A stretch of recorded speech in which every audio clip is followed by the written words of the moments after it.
Hi, and welcome to another edition of Growing Pains, where we talk to entrepreneurs and CTOs about the challenges of growing a business. And I'm today with John St. Pierre, who is an accomplished entrepreneur. He's built 4 companies, all under a holdco called Rhombus, and has shared a lot of his wisdom and shares his wisdom on a podcast. And so we're lucky to have him sharing his wisdom on this podcast. He's also the author of a book that released recently called The $100 Million Journey, which I'm sure describes one of those 4 companies. So, John, welcome to the podcast. Thanks for having me, Sean. You forgot to mention that I'm also a fellow Canadian too. That's right, a fellow Quebec Canadian, an expat, went down to Maine. Did you play hockey down there I did. I did. Yeah. on a scholarship? No, I was a walk-on in Okay. Maine and ended up transferring to University of Southern Maine to finish up. But yeah, came down to the US to play Okay. hockey. All right. And so I guess you're cheering for Boston now. Oh no, I can't do that. Yeah, well, you Good. know what? Now that Toronto's out, I'm starting going west, right? I'm Vancouver, Edmonton now, so Yeah, you have to yeah. stick with the Canadian That'll be a teams, good but you series. can't go south. Yeah, No. yeah. All right, enough of the Canadian talk, but it is always good to have a Canadian on the show. So, John, what I want to extract from you on this podcast is some of the, there's everyone talks about their successes, but the real learnings come from where things went south. And Yeah, it looks like you started your first business kind of out of the painting business, right? You came out of College Pro. that's Were right. you was that what gave you the drive to become an entrepreneur? Yeah, I mean, there were certainly some things earlier in my teenage years that gave me a little bit of the bite, but I was forced to actually run a college pro business in a way, Oh, Sean, okay. because I was a Canadian student in the US going Yeah, to college, yeah, but I didn't have a work yeah. visa. I had a student visa. So in the Okay, summertime, if I wanted to actually work, I had to go back home to work. And so the first year I went right. home, and guess what I did? I went to Northern Ontario and planted trees with my buddy from Queens, Ah, okay. and that was an adventure. Yeah. 6 hours north of civilization, planting trees, and at the end of that summer, I was like, I'm never doing that again. I got Eaten to find alive by some. bugs. Yeah. Oh, I Yeah, had the whole net right over yourself the whole time. It was quite yeah, the adventure. But the following year, I was like, you know what? No. I want to try and figure out a way to stay in the U.S. and get a summer job down here. But I couldn't right, work. I couldn't get a W-2. I couldn't be on payroll with a company. But a foreigner can actually own their own limited liability company in the United States. right. And so I see this poster in my dorm room, own your own business. And I'm like, what is this? And next thing you know, I'm a college pro painting franchisee running a painting business. I had no clue how to paint. I had to learn the entire process from A to Z. And it really, that first year was really, really difficult. But once you Mm, persevere through it, it gives you the bug. If I can do this, I can do anything. that's excellent. That's excellent. I'm actually reading a book called 10X Yeah. Vision or Vivid Vision about 10Xing Cameron companies. Harold. Exactly. He was I guess the lead franchisor for North America for College Pro. Yeah, so Cameron Harold was a franchisee, was also a general manager, and then he went with another gentleman to start 1-800 Got Junk, and was the Got junk. Yeah, COO of he turned 1-800 that Got one around. Junk. And so him and I Yeah. share a common link. He actually was one of the individuals who wrote a review on my book, The $100 Million Journey, as well. Well, that's a big endorsement because it's a great book. It's a Yeah, great book. yeah, he's great, great Yeah. author. Okay. So from College Pro, that gave you also some sense of how things work in construction and the like. Is that what started your contracting company? Yeah, well, not quite. So Okay. as a franchisee in school, as a college pro painting franchisee, learned a lot, had a lot of tough lessons and growing pains, big growing pains, trying to figure out what this thing called business really is as a college student, Yeah. figuring out how to hire people, retain your painters, cash flow management, Retained. all those kinds of hard lessons. And Yeah. after 2 years of doing that, I was ready to graduated a degree in accounting. And again, I had this work visa issue. Who am I going to work for in the United States? Someone has to sponsor me.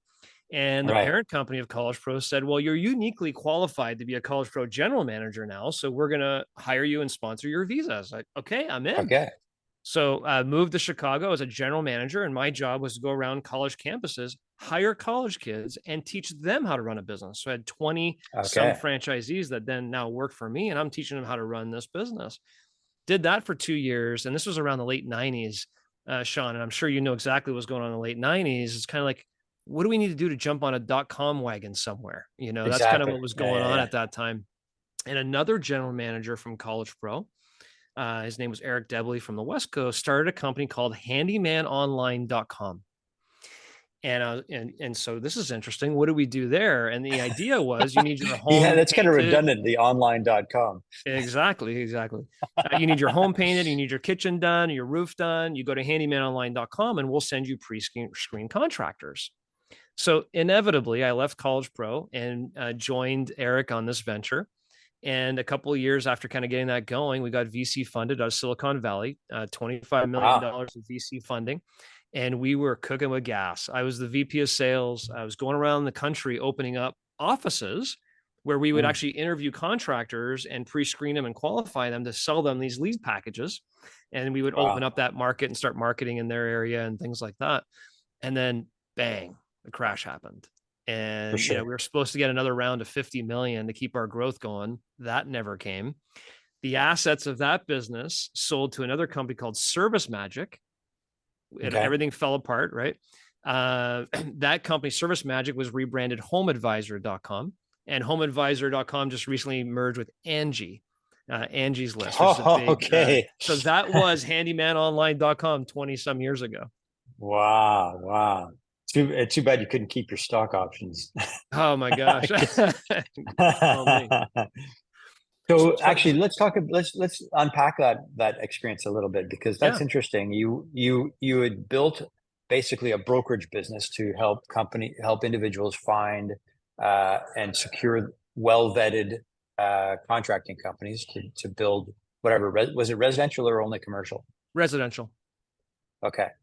And I guess there would have been issues with even the execution of that, because you can vet a company and then they can bait and switch their contracting. And were there any issues like that? Yeah. So what we would do, Sean, is if you were a homeowner, we would Hmm. send you 3 pre-screening contractors that had Hmm. insurance, were Yeah. registered contractors, and had references.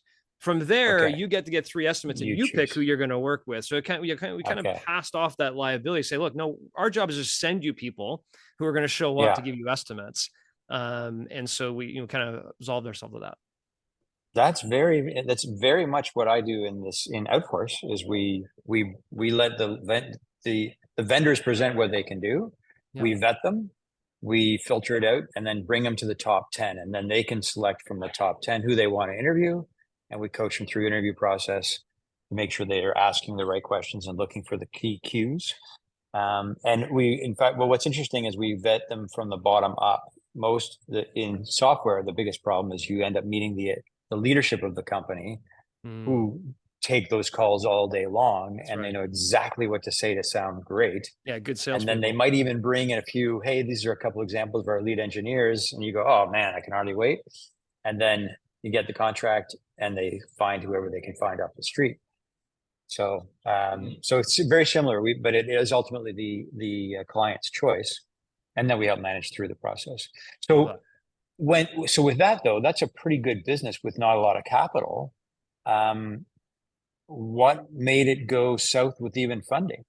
Yeah. So, well, when you say that, right, it's like, well, that seems like a pretty interesting online business. Like, what do you need offices for? Right. Well, Yeah, in yeah, yeah, our yeah. mind, we were going to be this hybrid brick and mortar meets online business because we wanted to have a presence in the communities and metropolitans we were in. So we could go Okay. to the trade shows, meet with contractors, do all that. So we opened up, I think we had 30 some offices across the country because my job was to go open up Wow. these offices and hire the teams and train Wow. them and build them. Yeah, yeah. And so we had all this infrastructure, right? So when everything came crashing down, the first thing they did was, okay, John, you're out, and all these offices are Yeah. gone. We're shutting Right. everything down. Why do we open up these offices in the first place? That was silly. We Right. don't need to be in, Yeah. have a physical presence in these areas, right? Which Gotcha. now Gotcha. seems very simple. Why do you need an online Yeah. presence in all these markets? But back then we weren't sure yet, right? It was kind of the beginning of this online place, and we thought that having a presence there meant a lot. Right. No, that makes sense though. In those times, especially, That's right. even then, you may use Expedia, but you go to a travel agency on the street That's right. when they existed. Different times. Yeah. So you sort of dust yourself off from that, Yeah. and then what? Yeah, you talk about growing pains. I can remember driving back from Beaverton, Oregon to Chicago because I had a home in Chicago, and moved out of my apartment in Beaverton. And I was listening to Tony Robbins' personal power tapes, right? Trying to motivate Okay, myself yeah, back yeah, up again. Like, good. Sean, I was 24, right? I had lots of runway Yeah, ahead of me. But at 24, I thought I had this whole thing called business figured out. I was like, oh, this is simple, right? right. Get some VC Yep. funding, build this business, and you got options and you're good to go. It didn't turn out that way. But on the ride back to Chicago, I got a call from Charlie Chase. He was the co-founder of Certapro Painters, a large franchise Okay. company in North America. He was also one of the gentlemen who brought College Pro to the United States. Okay. And he was looking for somebody to help him salvage this e-commerce investment that he had made in Philadelphia. So I moved out there and helped him kind of get that settled. But in a short period of time, we exited that business, and I was looking for something else to do. And I was like, okay, what do I know? I know contracting at this point. Wait a minute. So you turned his business around, We the sort of salvaged it. online version? I'd Okay. say Okay. we salvaged it. That business, Sean, was where City Search, if you remember that company, meets Yeah. Groupon, meets Yeah. small business websites for like little couponing within communities. And so we Yeah. Yeah. salvaged Yeah. what we had there, but we exited pretty Okay. quickly. It wasn't a big exit by any stretch of the imagination, but try and help him salvage what he had. But at that point, I was looking, what else am I going to do now? I know I want to be Right. an entrepreneur. What's my background? I know contracting, and I know how to scale businesses at this particular juncture. And found an opportunity. It was again early 2000s where Fujifilm was starting to make digital cameras. No more film Hmm. cameras; they're starting to make digital cameras.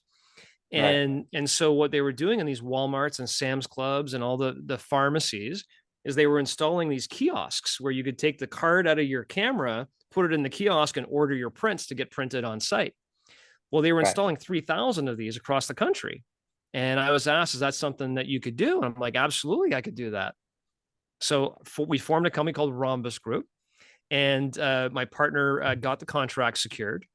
And my job was to hire contractors at a distance across the country to go install these kiosks. So I got the spreadsheet of 3,000 sites, and I started calling all these data cabling technicians across the country to Yeah. go install these kiosks. And that became the foundation of what today that company's called Brand Point Services. We're north of $100 million contracting business in the United States, Canada. Congratulations. Wow. And that's I guess that's one of the key lessons you stacked instead of looking at the failures, you stacked what you learned and leveraged it to become a Yeah, $100 million well, company. Sean, there's a lot more story in all of that, right? That was 2003. There's a lot of failures between 2003 and 2024, for sure. I had other businesses that I was involved in. One business was in the sports industry. Hmm. I was very passionate about hockey and sports, and grew a business. Started around the same time, 2003. We grew that business to north of 50 million in global revenues in the sports industry. Nice. And 5.5 years ago from today, I was running that business. That was my full-time role. And I got fired from the very company that I built after 15 years of building it You're in kidding. pretty dramatic fashion. So Okay. that one stung. And a Yeah. tremendous amount of learning lessons came in that. So along that journey, there's always been all these different lessons that you keep learning as an entrepreneur, growing pains, as you would call them. Okay. Well, and I know that there's probably some things you cannot say about that specific part of the journey, the travel company. Yeah. But if you started the company, Yeah. did you raise money for it and then lose the equity portion that you couldn't have control over who was running the company? Or tell me a bit about how that happened and what you would do differently and what lessons you learned from that. Yeah, well, that's certainly the basis of the book, The $100 Million Journey, where I go through 7 principles of entrepreneurial success that I failed at all seven in that Okay. venture. But the first principle in that book, Sean, is protect your equity, protect and Okay. grow your equity. And yeah, in that particular business, it started off as a hobby business. So Hmm. right off the bat, myself and two of my best friends, say, let's start this business. Okay, we're a third. Perfect. That sounds great. And we were very Yeah. successful. We grew the business to north of $10 million. We're having the time of our lives. We were traveling the world. working with elite athletes and coaches. It was just a dream come true. And then, one day I said, look, I think we can take this business further.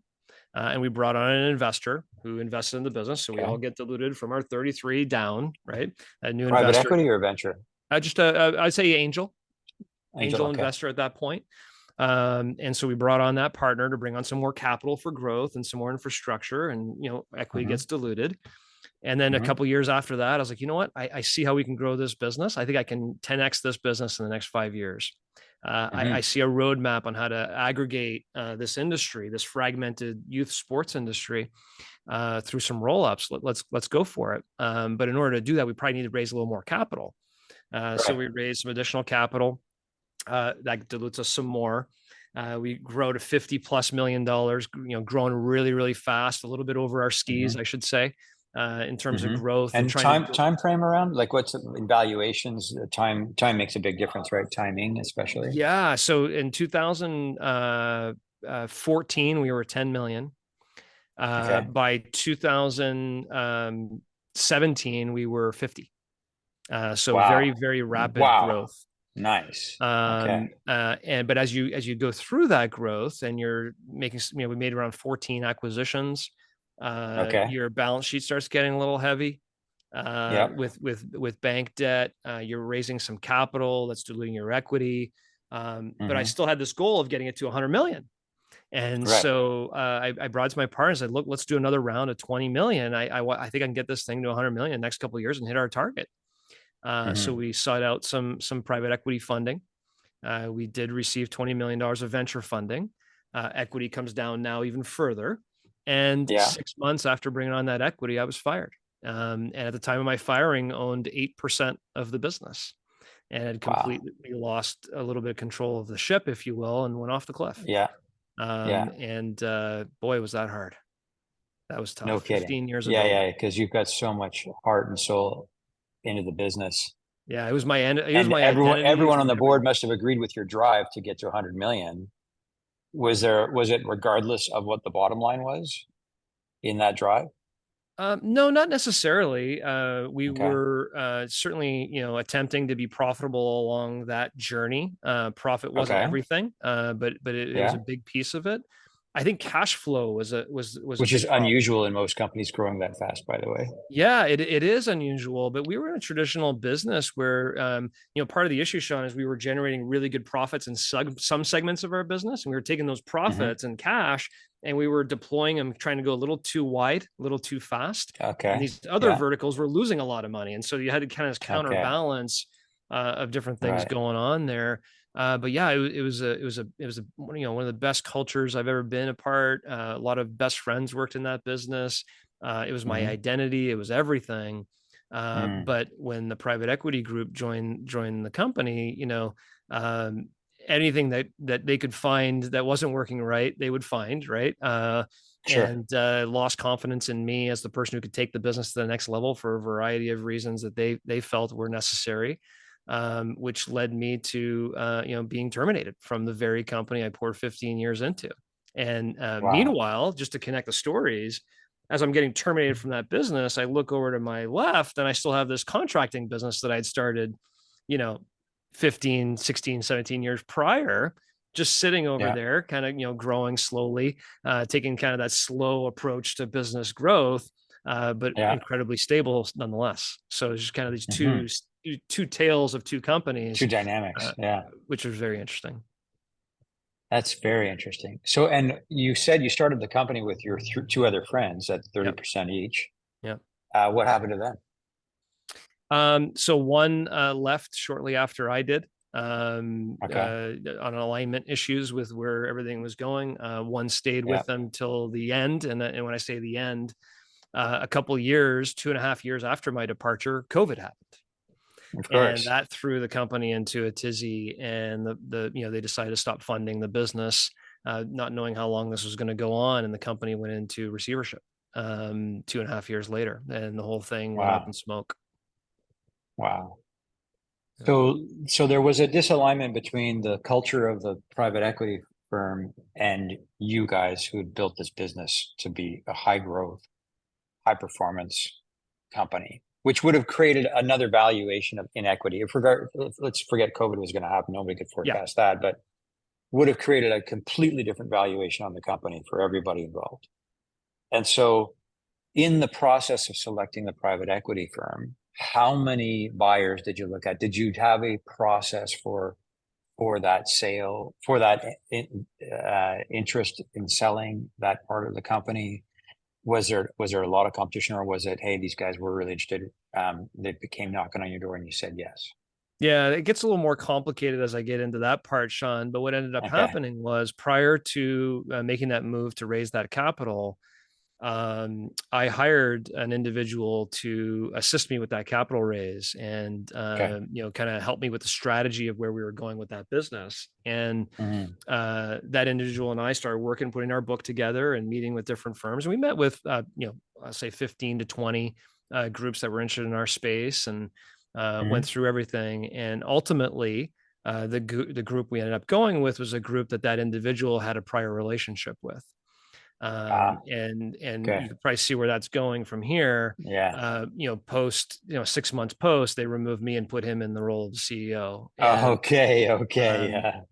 and I would say it politically correct from the perspective of they had more confidence in him than they did in me. Why that happened, there's Yeah. maybe a lot between the lines there, but at the end of Mm-hmm. the day, I put myself in that position. I put myself in that vulnerable spot, not growing and generating enough cash flow, making Mm-hmm. some shiny object chasing decisions that probably shouldn't have made in retrospect, right? All the principles that I talk about now, from an introspective way, how did I let that happen to me in the Mm-hmm. first place, right? Was Right. was very deep growing pains there for sure. Yeah. But I mean, I got to give it context because that was the period of grow at any cost that even carried right into 2020, 21. Yeah, So I don't blame you for that. That's where all the money was telling you to do, right? There was cheap capital available. So grow at any cost, get market share. It's the power curve, and you got to be on the front of it. yeah, So I mean, kudos to you for doing it, and for being vulnerable enough and humble enough to say, hey, I put us in a position. But I've seen that a lot. People grow a company, they don't have an exit strategy really mapped out, or a funding strategy that's fully mapped out, and then they get a partner in who crushes the business based on total mismatch of culture. yeah. Yeah. Yeah, it's critical, right? How you grow a business, and what you're talking about now, I talk about a lot, which is, what is your long term capital strategy? Where are you raising Mm-hmm. capital? What are you exactly going to do with it? How are you going to generate more Mm-hmm. net operating cash flow to fuel your own growth through Mm-hmm. these investments? And to your point, today we don't live in a time where you can just depend on capital coming into your business cheaply, right? So you have to generate your own Right. capital. You have to build your own capital, which Yes. is principle 2 in my book. You have to build your own capital for growth. How are you going to do that? Because the more capital you can generate through your business, the less equity you'll have to give away, or the less your balance sheet will be leveraged down the road, which helps you be more stable. So, I think those are very fundamental elements that a lot of businesses need to apply. It makes sense, but so many people forget about it. Yeah. It does, and Yeah. sometimes, Sean, we glamorize how much capital we raise, right? I Oh, can yeah. distinctly remember, yeah, we just raised $20 million and bragging about it, right? Yeah. Meanwhile, my Yeah. equity was going the other way, and I was about to get canned. So now, when you think about it, if you can raise your own capital and reinvest that capital into your own growth and do it on a really well laid out capital strategy, that's also a really good way of doing things. Mm-hmm, mm-hmm. Yeah, there's that famous scene. I don't know if you watched the Silicon Valley series on HBO. It was hilarious. And there's one scene where a guy who raised $1 billion sits down and at a bar, he's drinking because he has no money left. He totally got kicked out of the company, and he's lamenting the decisions that he made in order to raise that capital and ride that wave, Yeah. as opposed to the one that's the fundamentals of business, right? Yeah. Well, it's interesting there too, Sean, and this kind of goes to learnings, right? Just life learnings. Mm, Is, mm, what was I trying to do? Like, what was I trying to accomplish? By growing a company to 100 million was my goal. But as I was going there, my equity was going the other way. And so, Hmm. in hindsight, I was growing for growth's sake. I was growing because it was I thought as an entrepreneur, that's what you do. You just grow. You just Yeah. build. It really wasn't connected to what I wanted to achieve in life. Mm. I'd rather be 100% owner of a $10 million business than a 10% of a $100 million business, a lot less risk and stress. Okay. But you have Yeah. to align kind of what you're trying to do in your life, right, as an individual with the business, and make sure those two are really well connected. Otherwise, you'll kind of business can take you one road, and any path will do if you don't really know where you're going. Yeah. You'll totally lose your soul and then you lose everything. So yeah, no, Exactly. I totally agree. And I still say, at the time it was, yeah, but you'll have 10% of $1 billion company. So guess what? You'll land at 100 million. 100%. That was exactly the way I was viewing it. Didn't work out that Yeah. way, but that's the way I was Yeah. dreaming it. Interesting. And so, what would so you've mentioned three of the lessons. Any more you want to share with us that were fundamental in your journey? Yeah, well, I'll share the seven with you real quick, and you tell me Okay. if you want to dive into anyone specifically. But the first Okay. one I shared was protect and grow your equity. Yeah. Principle two is build your own capital for growth. You Hmm. self finance your own growth. Principle three is reinvest smartly. Don't chase Hmm. shiny objects. Reinvest where you can generate more net operating cash flow and capital, so you can further protect and grow your equity. Right. Yeah. Principle four is build a culture of entrepreneurship. Build a team within your team that can run your business someday, and provide them Hmm. those leadership abilities to grow. Principle five is protect the house. You built all this business. Are you protecting it? Are you doing vulnerability assessments? Are you ensuring that you're well supported with protectors that are, looking at every angle of your business to eliminate the vulnerabilities that exist as you grow a large business? Okay. Okay. Principle six is how do you access your liquidity as an owner? A lot of times your liquidity is tied up in working capital. It's tied up in the balance Yeah. sheet. Like, when do you ever Yeah. get paid? And the typical answer Right. is when I sell, or when I sell equity. Right. And that's no fun. You're supposed to protect your Mhm. equity. Principle one. Right. So how do you move your equity or some of the wealth that's on your business's balance sheet to your personal balance sheet in tax efficient manners? Well, until you grow a business that's sizable enough, it doesn't really matter. But once you do, Right. it's still very hard to gain access to that capital. So how do you do that in tax efficient manners? I started learning all these different tools that were out there to do so, and they were eye opening. And then principle Yeah. seven, which is the most fun of all, is how do you move from CEO to chairperson? How, Right. everybody always, all these consultants coach, I do it too. Right. It's like, hey, you got to work on your business, not in your business. And it's like, yeah, it's easier Right. said than done, pal. Like Yeah. I'm shoveling crap over here. Exactly. Right. So when do you do that? Well, if you do principles 1 through 6, you can move to the level where you're more strategic and you're now the chairperson of your business. And at that point, you start, getting a little taste of what this thing called entrepreneurship is supposed to be: freedom, the ability to, provide time in other areas of interest that you may have. You become more of a Right. business owner than a business operator. So those are the seven principles. Okay. Well, the tax efficient release of capital is a whole story I'd love to unpack.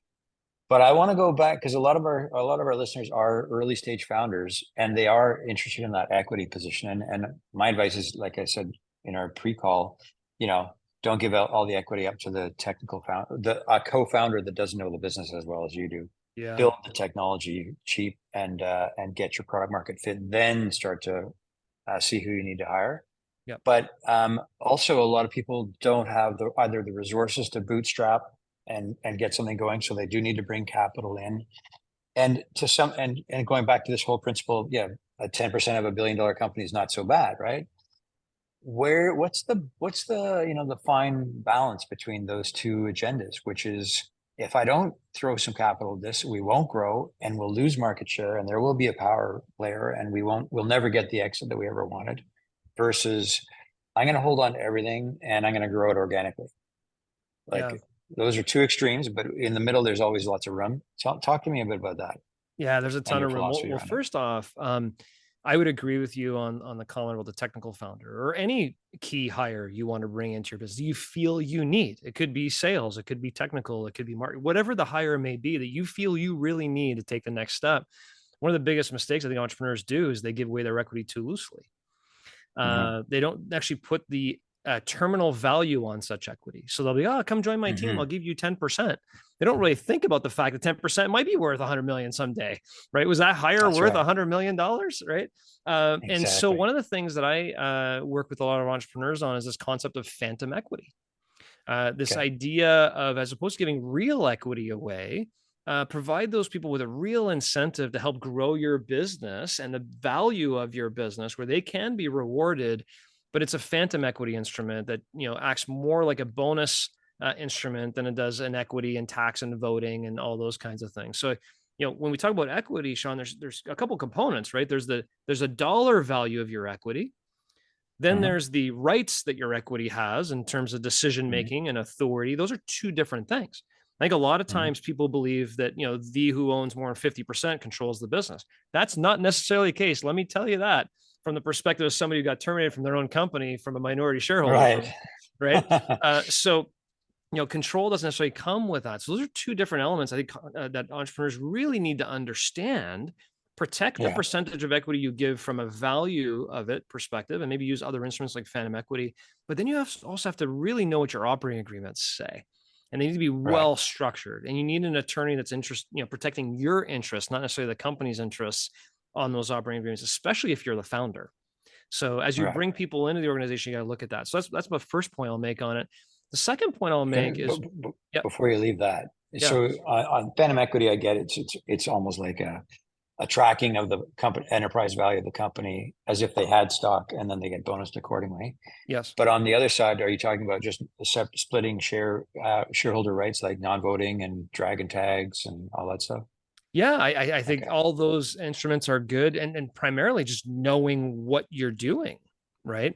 If you're giving somebody 10% of your business because you really want them to join your team, does that mean they need to get 10% voting interest in the business? I don't know if those two compute to be exactly the same need, right?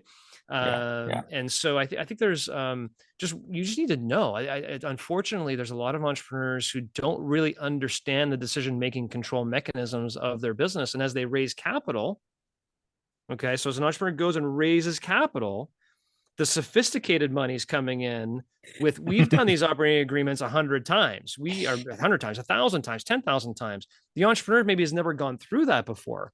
Right. And they bring their corporate attorney from down the street to kind of sit down with these large corporate attorneys that do these deals all day long. The devil's in the details. Like, it's really important to protect yourself in that process. I did a very poor job of that myself. And it's something that entrepreneurs really need to be careful about, is really the letter of the law. Yeah. There's a great book by Brad Feld, who's a pretty famous venture capitalist out of Colorado. And it's all about those terms and conditions in those investment books and how to protect yourself. So it's great advice, John. What's the name of the book? I think it's how to negotiate with a VC. It's almost counterintuitive to being a VC to publish a book like that, but Brad's just a totally generous guy in that space. Well, certainly, that's a whole different subject, but, as you're looking for partners, right? I would rather have a partner like him who's also saying, look, this needs to be a win-win for everybody. Let's be clear about what these terms are and how this works, than somebody who's trying to slide one in, right? In the next paragraph. So that's a big thing. And the only other comment I'll make, Sean, on the raise capital or not, I just think that with advances in technology, whether it be AI, coding, the ability to outsource like you're doing, all these abilities to scale your business, the cost of storage, everything, you need to be nimble and you need to be wise. And I see way too many companies that want to build the Taj Mahal before they go to market.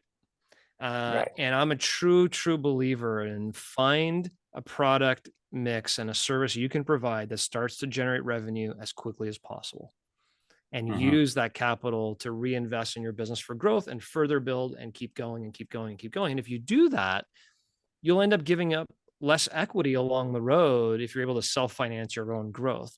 Doesn't matter if you're a traditional mom and pop, business, or you're a SaaS business, or any type of, app business.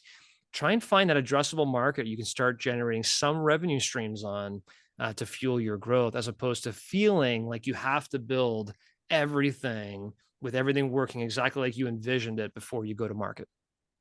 Oh, 100%. Because as soon as you go to market, everything you built, the customer's going to say, I like it, but if it had Yeah, this, exactly. and you need to know the 100 thises that are consistent to build your product market fit. That's right. Right. Yeah. So that's true. Very true. We in technology cycles, we talk about that as the MVP, minimum viable product, on which you iterate until you get product market fit. Mhm.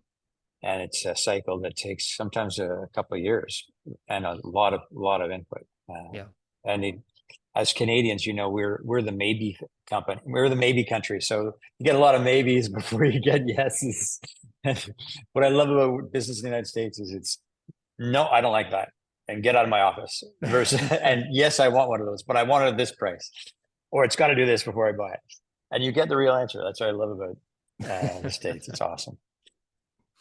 So one thing you didn't talk about, John, was the advisories and the board composition and things like that as you're building out a company. I mean, did you get involved? We obviously had investors, so you had new people on the board, and what advice would you give to people about that, even if they don't take investment? Because people should have some advisory capacity in the business.